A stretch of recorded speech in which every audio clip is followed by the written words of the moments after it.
दोस्तों, हम चाहते हैं आप इस कहानी को लास्ट तक जरूर सुनें। आपको इस कहानी से बहुत कुछ सीखने को मिलेगा।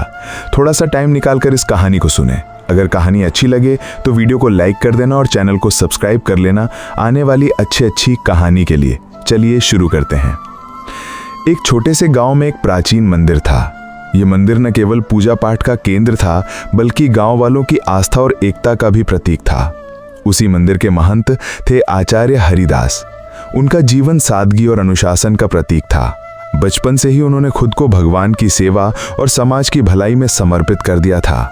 आचार्य जी गांव वालों के बीच बेहद सम्मानित थे और लोग उन्हें न केवल धर्मगुरु बल्कि मार्गदर्शक मानते थे। इसी गांव में एक युवा स्त्री रहती थी, सिया। सिया का जीवन कठिनाइयों से भरा था।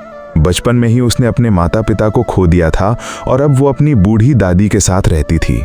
अपने दुख और अकेलेपन से लड़ने के लिए उसने भगवान की शरण ले ली थी। वह प्रतिदिन मंदिर जाती, पूजा पाठ करती और घंटों वहीं बैठकर भजन गाती। उसकी मधुर आवाज और निर्मल मन धीरे धीरे मंदिर के वातावरण में एक नई शांति घोल देता। शुरुआत में आचार्य हरिदास ने सिया को केवल एक श्रद्धालु की तरह देखा, लेकिन जैसे जैसे समय बीतता गया उन्होंने महसूस किया कि उसके आने से मंदिर में अलग सी रोशनी भर जाती है। जब वो भजन गाती तो पूरा आंगन जैसे झूम उठता।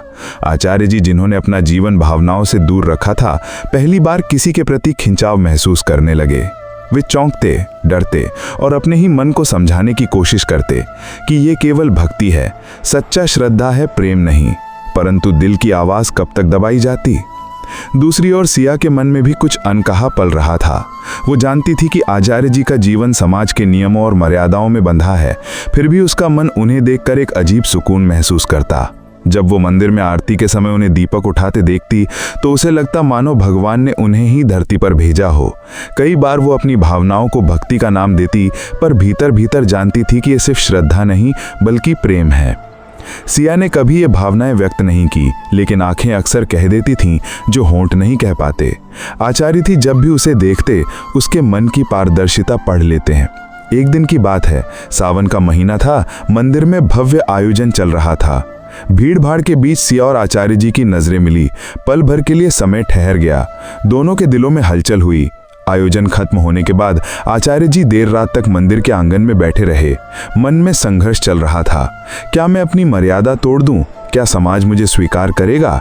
क्या ये प्रेम है या मोह? इसी बीच सिया भी वहीं आ गई। हाथ में एक थाली थी जिसमें दीपक और फूल रखे थे। उसने धीमे स्वर में कहा, आचार्य जी, मैं जानती हूं कि मैं कुछ कहने योग्य नहीं हूं, लेकिन मेरे मन में एक भाव है जिसे दबा नहीं पा रही। ये भावना सिर्फ इंसानी नहीं, ईश्वर जैसी है। जब भी मैं आपको देखती हूँ लगता है भगवान यहीं खड़े हैं। आचार्य जी चुप रहे। उनकी आंखों में गहराई थी। वे जानते थे कि वही भावना उनके मन में भी है, मगर शब्द उनके गले में अटक गए। उन्होंने उत्तर दिया, सिया, तुम्हारी भक्ति शुद्ध है, लेकिन समाज के सामने ये सब कहना कठिन है। लोग इसे पाप कहेंगे, अपमान कहेंगे। मंदिर और धर्म का दायित्व मेरे कंधों पर है। अगर मैं अपने दिल की बात मान लूं तो शायद ये जिम्मेदारी पूरी ना हो पाए। सिया की आंखों से आंसू झरने लगे। उसने धीरे से कहा, कभी कभी लगता है कि भगवान भी यही चाहते हैं कि हम एक दूसरे को समझें, लेकिन शायद हमारी किस्मत अलग लिखी गई है। उनकी बातचीत यहीं थम गई। दोनों के बीच एक अनकहा रिश्ता जन्म ले चुका था, मगर नाम और रूप नहीं पा सका। दिन बीतते गए। सिया ने मंदिर आना जारी रखा, लेकिन अब वो थोड़ी दूरी बना के रखती। भजन गाती, मगर उसकी आवाज में पहले जैसी मासूम खुशी नहीं, एक गहरी तड़प झलकती। आचार्य जी भी हर बार उसे देखते, मगर नजरें झुका लेते हैं। गांव में धीरे धीरे अफवाहें फैलने लगी। कुछ लोगों ने कहा कि सिया मंदिर में जरूरत से ज्यादा समय बिताती है। किसी ने ताना मारा कि वो अपनी आस्था का ढोंग कर रही है। आचार्य जी पर भी सवाल उठे, लेकिन किसी ने खुलकर कुछ नहीं कहा, क्योंकि उनकी छवि बहुत मजबूत थी। इन सारी बातों से आचार्य जी और सिया और भी मौन हो गए। उनके दिलों में आग थी, पर होठों पर ताले। एक दिन आचार्य जी ने निर्णय लिया। उन्होंने अपने शिष्यों से कहा कि वे कुछ समय के लिए यात्रा पर जा रहे हैं। सिया उस दिन मंदिर आई तो उसे ये खबर मिली। उसका दिल टूट गया। उसने सोचा शायद ये उनकी दूरी बनाए रखने का तरीका है। रात को जब वह अकेले मंदिर के आंगन में बैठी थी, आचार्य जी ने अंतिम बार उससे मुलाकात की।